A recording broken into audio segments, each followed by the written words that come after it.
Maria harbored a deep fascination for the echoes of the past, particularly those enshrined within forgotten architecture.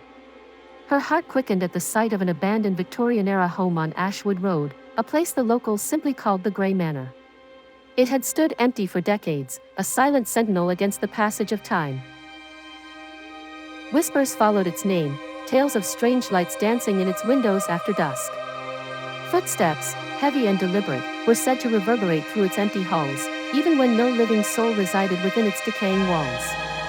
Yet, Maria felt an undeniable pull, a call to breathe life back into its forgotten grandeur. Undeterred by the local lore, Maria moved in, eager to begin her ambitious restoration. On her very first night, a soft, rhythmic tapping began above her bedroom's ceiling. She dismissed it as the old house settling, or perhaps some nocturnal creature seeking shelter. Morning, however, brought a chilling revelation.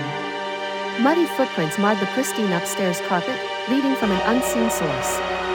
Her own boots remained securely locked away in her closet, and the window, she confirmed, was still latched from the inside. Over the next few days, the house seemed to awaken with a subtle, unsettling energy.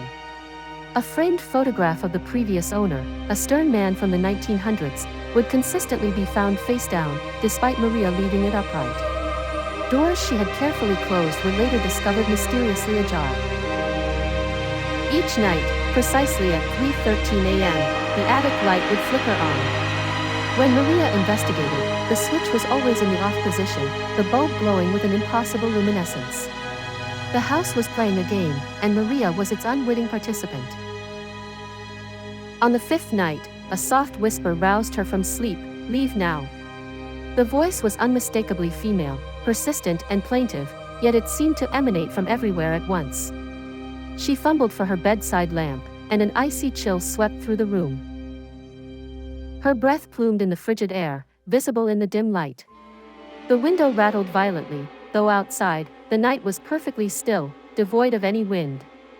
A profound sense of dread settled upon her, urging her to flee. Maria threw on a jacket, her heart pounding, and headed downstairs to escape. Halfway down, she froze. At the top of the staircase, a faint silhouette of a woman stood, clad in an old dress, her hair loose around her shoulders. The figure remained motionless, but its eyes glowed faintly in the moonlight filtering through the tall windows. Maria's limbs locked in terror. The spectral woman slowly raised an arm, pointing a translucent finger toward the attic door, then vanished in a swirl of cold air. Maria fled into the silent night, not daring to return until daylight. In the attic, directly beneath the light switch, she found an old newspaper clipping dated 1903. The headline read, "Mistress of Grey Manor perishes in attic fire." Attached was a faded photograph, revealing the same stern-faced woman she had seen on the stairs. The mystery of the Grey Manor had finally unveiled its tragic, haunting truth. From that day forward, Maria left the house at dusk, locking it securely behind her.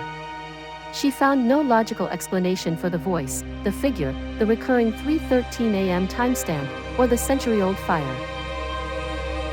She often told friends, "I don't believe in ghosts, but I couldn't stay there after that night." Some truths, it seems, are best left undisturbed.